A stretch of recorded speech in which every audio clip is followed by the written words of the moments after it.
أعوذ بالله من الشيطان الرجيم.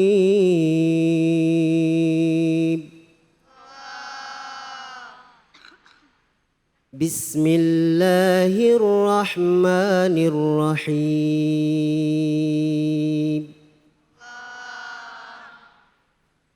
ووصينا الإنسان بوالديه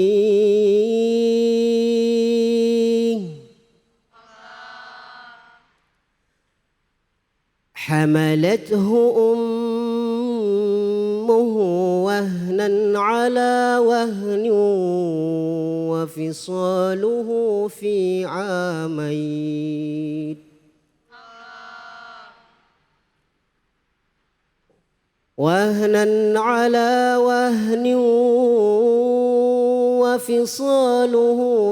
عامين أن اشكر لي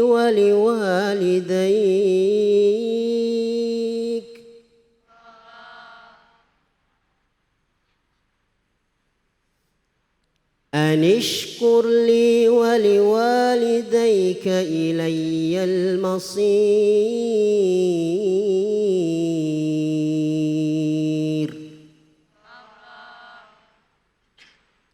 صدق الله العظيم.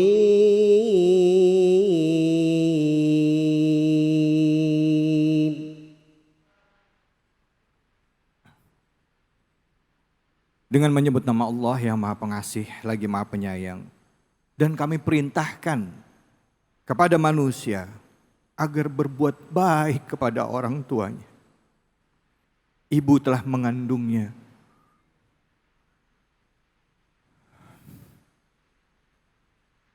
Dalam keadaan lemah, bertambah-tambah. Dan menyapihnya dalam keadaan usia 2 tahun. Bersyukurlah kepadaku dan kepada kedua orang tuamu. Hanya kepada akulah kembalimu. Maha benar Allah dengan segala firman-Nya. Ayat ini memerintahkan kita untuk berbuat baik kepada orang tua dan taat. Tapi bagaimana kajian tafsirnya? Langsung sama-sama kita simak dari guru kita, Ustadz Azwan Faisal. Silakan Ustadz. Bismillahirrahmanirrahim. Assalamualaikum warahmatullahi wabarakatuh. Waalaikumsalam warahmatullahi wabarakatuh. Ustadz tahu kalian lagi puasa, makanya ada di antara kalian yang alisnya sudah mulai turun. Lemes ya? Lemes tidak? Begitulah cara kita mendapatkan surganya Allah Subhanahu wa Ta'ala. Di dunia lemas, lemah, lesu, lapar, bahagia di dalam surga. Amin. Ayo semangat menjawab salam. Assalamualaikum warahmatullahi wabarakatuh. Waalaikumsalam warahmatullahi wabarakatuh. Alhamdulillah wa syukrulillah. Wassalatu wassalamu ala rasulillah sayyidina Muhammad ibn Abdullah wa ala alihi wa sahbihi wa man tabi'ahudah ila yaumil qiyamah amma ba'du. Semangat. Kelihatan banget orang berpuasa tapi tetap bersemangat. Alhamdulillah. Alhamdulillahi Rabbil Alamin wa bihi nasta'in ala umurid dunya waddin wassalatu wassalamu ala nabiyil karim sayyidina Muhammadin wa ala alihi wa sahbihi ajmain amma ba'du. Pemirsa Cahaya Hati Indonesia dimanapun Anda berada, di tengah kondisi puasa seperti ini insya Allah lemah, letih, lesu yang dirasa tidak lain dan tidak bukan membuat Tuhanmu tersenyum ridho atas perbuatan kita semua. Khususnya buat kita yang lagi puasa, manfaatkan kesempatan yang berbahagia ini untuk berzikir kepada Allah. Menghindarkan diri dari perbuatan durhaka dan perbuatan dosa. Dan insya Allah begitu berbuka Allah Subhanahu wa taala menurunkan dan memberikan rahmat yang terindah buat kita semua. Amin ya rabbal alamin ya Allah. Khususnya kepada anak-anakku santriwati As-Siddiqiyah yang insya Allah Ustadz senang melihat kalian. Kenapa kok senang? Karena kalian ridha dan berusaha ikhlas jauh dari orang tua. Jauh dari kesenangan, jauh dari pergaulan, jauh dari berbagai macam yang mungkin dimiliki oleh teman-teman kamu di luar sana. Tapi di sini kamu lebih dekat dengan ridha Allah Subhanahu wa taala. Untuk menggapai ridha yang sebenarnya, maka seperti yang tadi dibacakan oleh qari kita, a'udzubillahi minasyaitonir rajim. Wa wassaynal insana biwalidayhi hamalathu ummuhu wahnan ala wahnin wa fisaluhu fi amaini anishkurli wa liwalidayka ilayyal masir. Shadaqallahul azim. Nanti kalian di kamar bisa buka ayat ini atau yang sudah hafal mudah-mudahan lebih gampang tersambung. Anak-anakku, ayat ini menerangkan tentang wasiat. Apa sih sebenarnya wasiat? Wasiat adalah pesan yang harus dilakukan dan harus dijaga. Wajar seorang ayah berwasiat kepada anaknya. Asbab apa seorang ayah berwasiat kepada anaknya? Tidak lain dan tidak bukan asbab rasa kasih dan sayang yang Allah titipkan di hatinya kepada kita semua. Amin ya rabbal alamin. Siapa orang yang berwasiat kepada anaknya adalah seorang saleh yang bernama Luqmanul Hakim.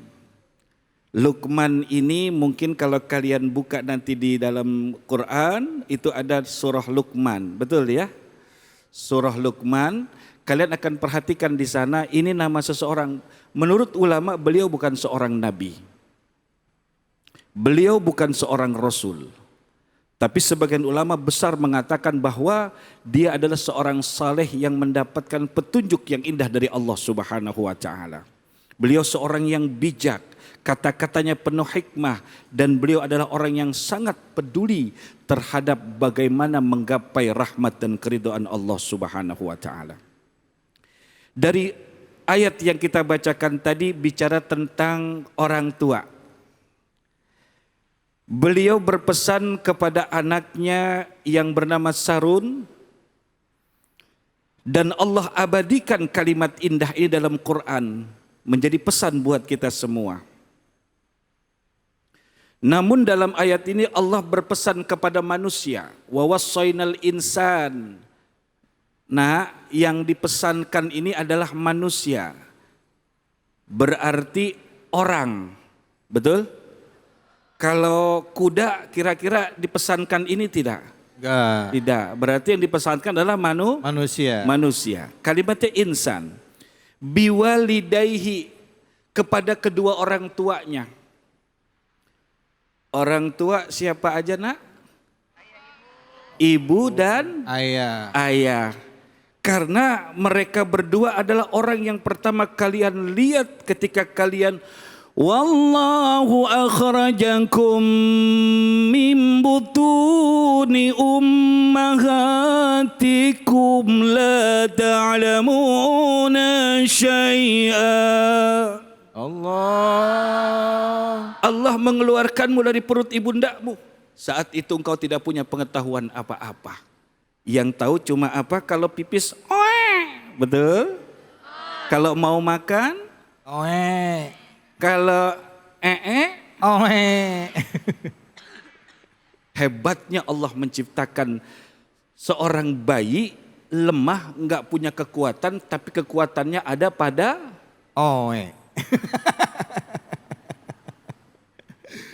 Dari sinilah Allah Subhanahu wa taala memberikan kita sebuah peringatan betapa orang tua kita, khususnya ibu kalian, ketika kalian masih berada di dalam perut, ulama menerangkan kepada kita yang disebut wahnan ala wahnin, payah makin payah, susah makin susah, menderita makin menderita. Bayangkan kalau kamu pengen tahu penderitaan seorang ibu membawa bayinya, coba deh kamu ikat batu bata 3 buah di perut kamu bawa selama 9 bulan.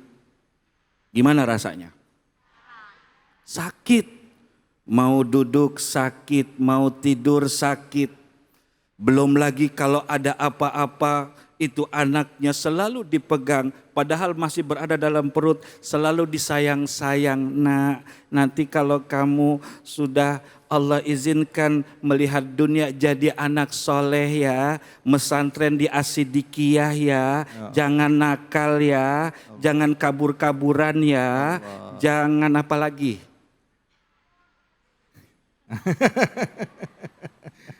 Itu pesan ketika masih dalam perut seorang ibu. Inilah kenapa Allah Subhanahu wa taala mengingatkan kepada kita, anishkurli wa liwalidayka ilayyal masir. Allah. Karena itu bersyukurlah engkau kepada Allah. Dan jangan lupa bersyukur kepada kedua orang Tua. Coba kalian perhatikan, anishkurli. Wa, ada huruf waw. Huruf waw itu apa sih artinya?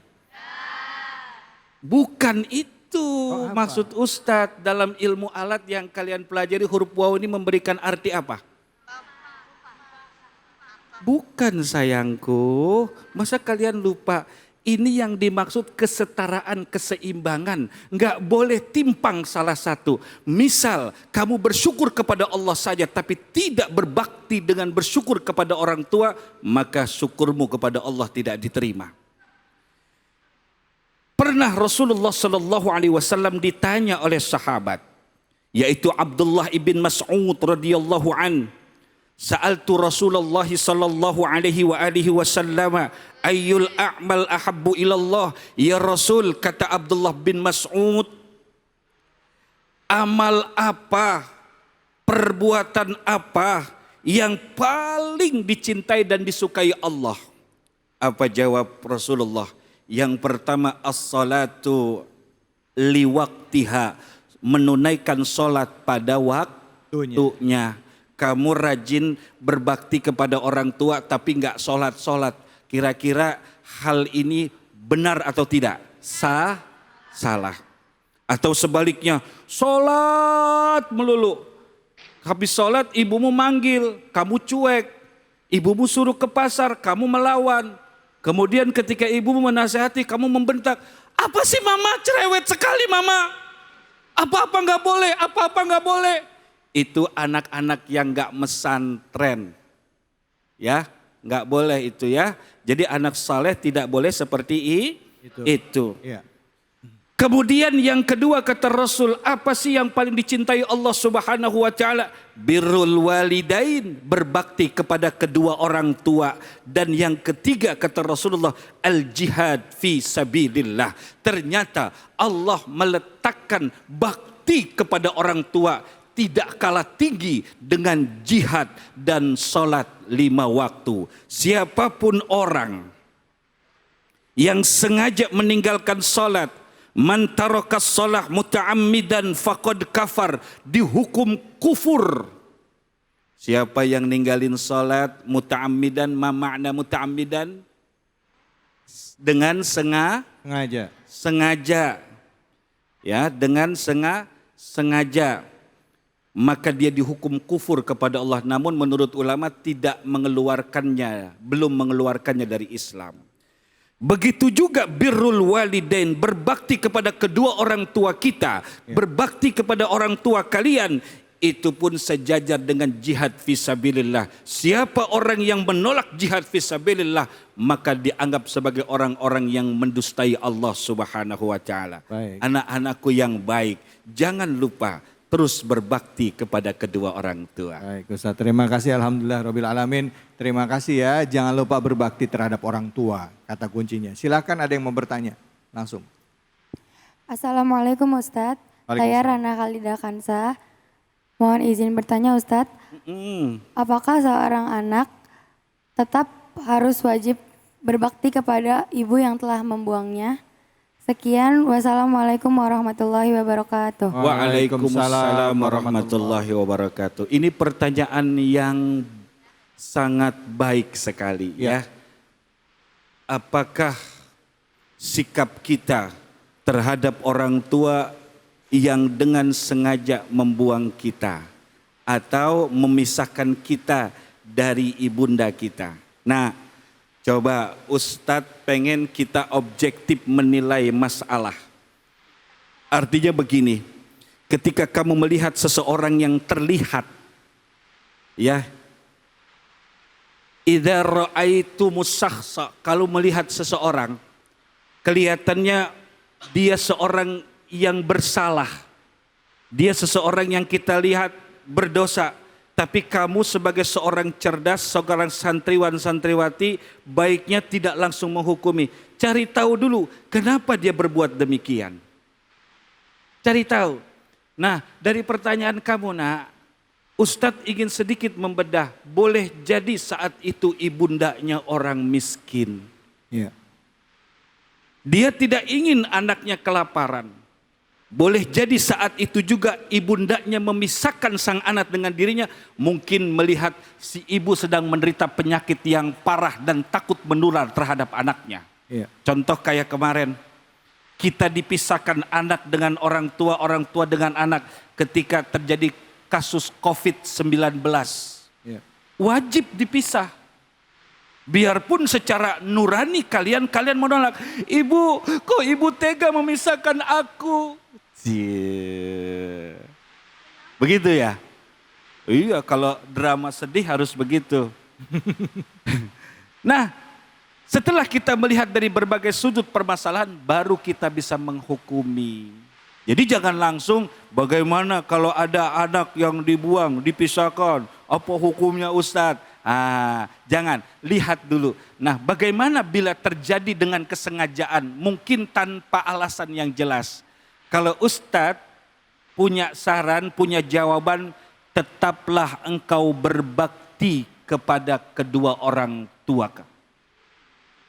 Biar bagaimanapun, seorang anak yang saleh, suksesnya seseorang anak yang ketika dia akhirnya berjumpa dengan orang tuanya, dengan ayahnya, ibunya, setelah berpisah sekian tahun, dia tetap menjalin silaturahim. Kenapa? Karena ini juga perintah Allah untuk menjalin silaturahim dengan keluarga.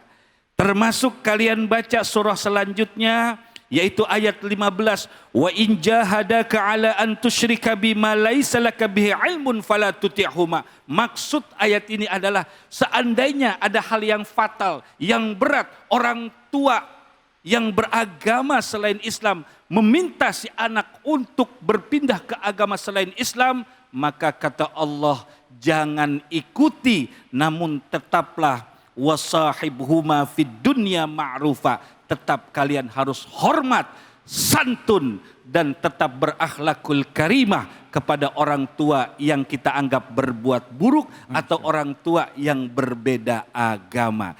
Inilah kekasih-kekasih Allah Subhanahu wa ta'ala. Alhamdulillah. Terima kasih banyak Ustadz atas ilmunya dan kita akan lanjutkan lagi. Jangan kemana-mana, di bulan yang penuh berkah ini tetaplah di Cahaya Hati Indonesia.